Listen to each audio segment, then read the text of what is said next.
नमस्कार दोस्तों, मैं अनुराग ओझा। कैसे हैं आप लोग? ठीक होंगे। सलमान अजहरी को जूनागढ़ की अदालत ने 10 दिन की रिमांड पर भेज दिया गया है। उन्होंने कोई भड़काऊ बयान नहीं दिया था। आज की सरकार में अगर कोई कुछ बोल देता है तो उनके ऊपर बेफालतू का मुकदमा थोप दिया जाता है। जब इनकी सरकार के लोग कहते हैं कि 15 दिन नहीं, 10 दिन नहीं, चुन चुन कर मारेंगे, देश के गद्दारों को जूता मारो सालों को, पता नहीं कौन कौन सा बयान जब भारतीय जनता पार्टी का लोग देता है तो उनके ऊपर कोई मुकदमा दर्ज नहीं होता है। मुकदमा उन लोगों के ऊपर दर्ज होगा जिनके आगे मोहम्मद लगा होगा। मुकदमा उन लोगों के ऊपर दर्ज होगा जो वर्तमान सरकार के लिए एक लफ्ज बोल देगा।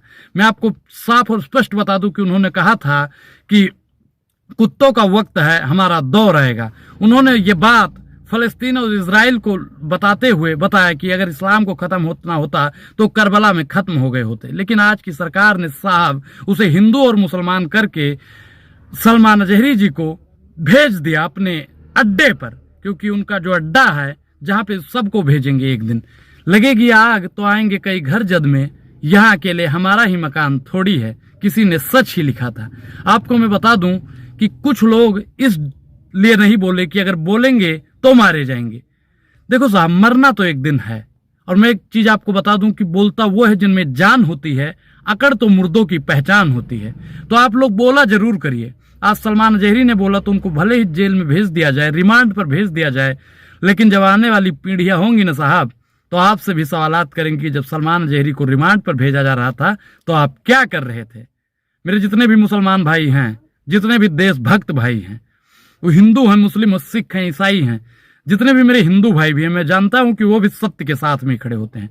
और अगर सलमान अजहरी हिंदुओं के लिए लेकर कुछ बोलते तो मैं जरूर बोलता कि सलमान अजहरी जी गलत कर रहे हैं। लेकिन उन्होंने हिंदुओं का नाम नहीं लिया है, उन्होंने किसी धर्म विशेष का नाम नहीं लिया है।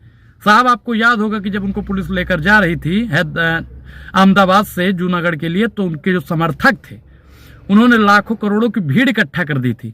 लेकिन सलमान अजहरी ने कहा कि अब शांति बनाए रखें, हमें अपने कचहरी पर, अपने कोर्ट पर, अपने न्यायालय पर भरोसा है, न्यायपालिका पर अपने हमें भरोसा है। लेकिन जब भारतीय जनता पार्टी का कोई लोग होता है, बड़का नेता होता है, तो वो अपने समर्थकों को उकसाता है कि आप ये करिए, थाने पर जाइए, फलाना ढिमकाना, उपद्रव करिए, एक भाषा में अगर बोला जाए।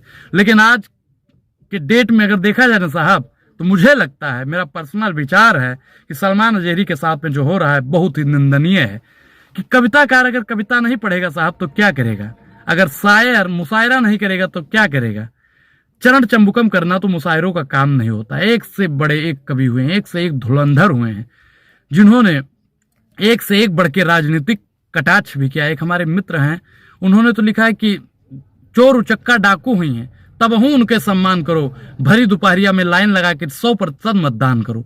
अब बताइए कि कविताकारों का मतलब ही होता है कि कविता पढ़ी जाए। उन्होंने ऐसा कुछ नहीं कहा, लेकिन आज की पुलिस और प्रशासन आंख बंद करके बैठ गई है। उनको खुद सोचना चाहिए कि क्या सत्य है और क्या असत्य है।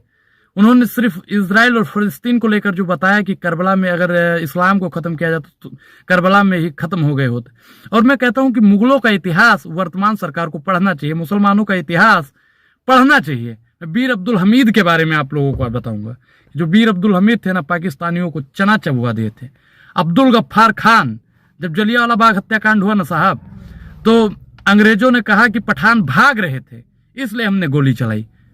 जब बीर अब्दुल गफ्फार खान ने कहा कि अगर एक भी पठान के पीठ पे गोली लगी होगी तो हम आजादी से अपना आंदोलन वापस ले लेंगे, साहब 7 दिन से ज्यादा पोस्टमार्टम चला था और 57 से ज्यादा मुसलमानों की छाती पर गोली लगी थी।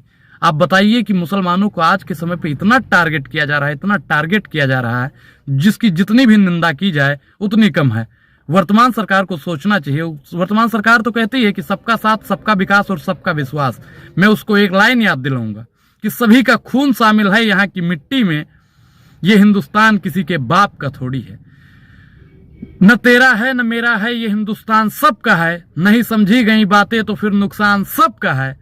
जो इसमें मिल गई नदियां उसे भुलाया नहीं जाता, महासागर बनाने में मगर एहसान सबका है, एहसान सबका है।